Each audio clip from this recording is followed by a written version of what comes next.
I'm Sadie Lang, 33. When my grandfather passed 3 years ago, he left me everything he'd patiently built, 2 Cedar Lake cottages and the sprawling stone lodge on Mirror Lake, together worth just under $5 million. His single directive in the will: never let anyone who values possession over people lay claim to these walls. I kept it private. Even from my new husband, Nolan. Nolan was easygoing, affectionate, the only son of Beatrice Lang, a woman who collected influence like fine china and treated autonomy like dust. From the moment we announced our engagement, Beatrice inserted herself. She curated our registry, advised on the venue, offered to oversee our combined finances. "You're both so caught up in the romance," she'd say with a wink. "Let me handle the practical side." I smiled, agreed to consider it, and quietly maintained ironclad separate accounts. The wedding was lovely but choreographed, Beatrice's taste in every petal and place card. We settled into a downtown condo I'd purchased pre-marriage. Beatrice visited often, rearranging my bookshelves, questioning my freelance graphic design rates, suggesting I support Nolan's potential by contributing more. I waited. Then came the Wednesday morning. I was slicing fruit for breakfast when the intercom buzzed. Beatrice stood in the lobby in pale cashmere, flanked by a nervous notary clutching a leather portfolio. "Sadie, sweetheart," she sang as I opened the door. "We're tidying up some family paperwork. Nolan mentioned your charming inheritance, and I've prepared everything to bring it into the Lang fold. Tax advantages, you know." My heart hammered. Nolan appeared behind her, eyes on the floor. "You discussed this with her?" I asked him quietly. Beatrice answered for him. "Of course. Marriage is merger, dear. Sign here, an initial there." The notary shifted awkwardly. I took the portfolio. Pages detailed transfer of all 3 properties, my grandfather's legacy, into a revocable trust controlled by Beatrice and Nolan. I looked at Nolan. "You agreed to this?" He mumbled. "Mom said it protects everything long-term." Beatrice beamed. "Exactly. Unity, Sadie. What's yours becomes ours. That's family." I thought of the appointment I'd kept alone the day before the wedding, while Beatrice obsessed over monogrammed napkins. "I'll review with counsel," I said evenly. Beatrice's smile thinned. "No need for outsiders. Nolan's already on board." "These properties aren't his to board," I replied.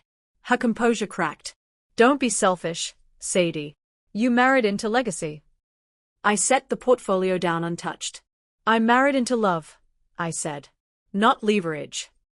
The notary cleared his throat, sensing danger. Beatrice recovered her syrupy tone. "We'll give you time to see reason." She left with promises to circle back soon. That night, Nolan tried to bridge. "Mom's old school, but she's looking out for us. The trust simplifies everything." I nodded, said little. Inside, resolve hardened. My grandfather hadn't just left houses. He'd left safeguards, executed the week before the wedding. He'd sensed Beatrice's hunger the moment Nolan let details slip.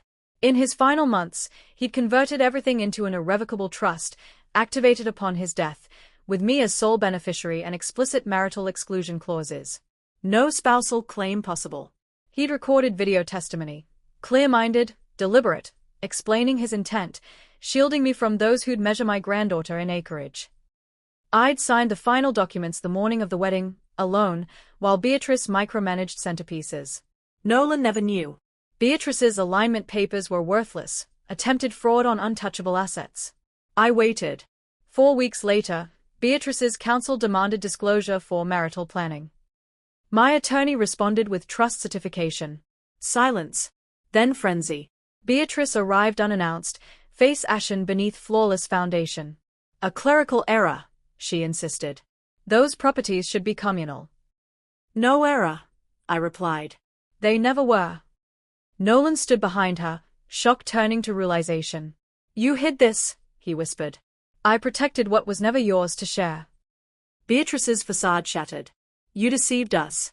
You let us believe." "I let you reveal yourselves," I corrected. She threatened litigation, scandal, family fracture.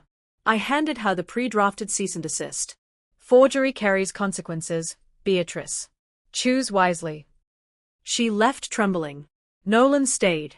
"I didn't know the scope," he said. "I thought Mom was organizing taxes." I met his gaze. You trusted her over me. The divorce was swift, uncontested. He left with what he'd entered with. I kept the condo, the cottages, the lodge. I converted one cottage into residences for women launching creative businesses. The lodge hosts retreats for those rebuilding after betrayal. The second cottage remains my haven, where I sit on the dock at dusk, feeling Grandpa's presence in every lapping wave. Beatrice's circle contracted. Whispers trailed her at events. Nolan took an apartment upstate, started therapy, sent occasional texts, regrets, growth. I read them. I don't reply. Some evenings I light the lodge fireplace, exactly where Grandpa once did. I think of the papers Beatrice brandished like triumph. Of the ones I signed in silence. Grandpa didn't just leave me land. He left me proof that true inheritance is foresight, quiet, fierce, eternal. When Beatrice thought she'd seize my future, she never realized Grandpa had already locked it down. Justice wasn't dramatic. It was deliberate. It was love. If you've ever been shielded by someone who foresaw the greed, type "they safeguarded me too" below. Like, subscribe. These stories of fierce foresight might be the shield you need.